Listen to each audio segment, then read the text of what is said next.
Donc l'essai de traction nous a permis de mettre en valeur l'existence d'une zone élastique qui se traduit graphiquement par une droite qu'on a ici. Donc on a également cette droite-là qui est uniquement fonction des caractéristiques du matériau et non pas du tout de la section de la poutre, et donc ni de sa forme ni des dimensions de sa section. Donc uniquement liée, cette droite-là, aux caractéristiques mécaniques du matériau.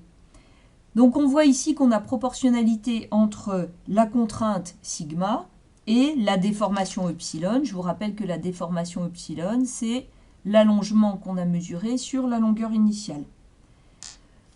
Donc on peut écrire la loi qui s'appelle la loi de Hooke. Sigma est égal à E fois epsilon. E, c'est ce coefficient de proportionnalité, c'est la pente de cette droite-là. Sigma est en mégapascal. Epsilon, vu que c'est un allongement divisé par une longueur initiale, il est sans unité.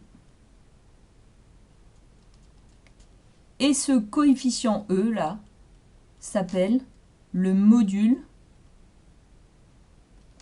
d'Young. On l'appelle également module d'élasticité longitudinale. Donc module d'élasticité longitudinale.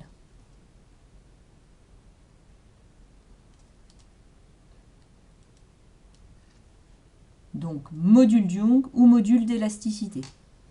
Donc ça, c'est ce qu'on appelle la loi de Hooke. Si sigma est en mégapascal, epsilon est sans unité, E, le module d'Young, il est en mégapascal. On a vu qu'il ne dépendait que des caractéristiques du matériau. Donc je vais vous donner quelques valeurs pour certains matériaux. Par exemple, pour les aciers utilisés en béton dans la construction, on a un module d'Young d'environ 210 000 mégapascales. Pour l'aluminium,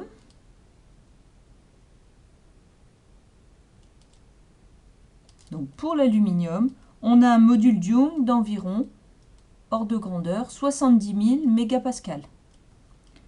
Pour le caoutchouc, par exemple, qu'on n'utilisera pas beaucoup, on a un ordre de grandeur de 7,5 mégapascales. Donc on constate bien que plus le matériau est rigide, plus le module d'Young est important. Alors petite remarque, cette loi de Hooke qui est ici, elle est valable à la fois en traction et en compression, sauf que très souvent, sur les éléments comprimés qu'on aura, nous, en génie civil, on aura un risque de flambement qui, la plupart du temps, sera prépondérant par rapport à tout cela.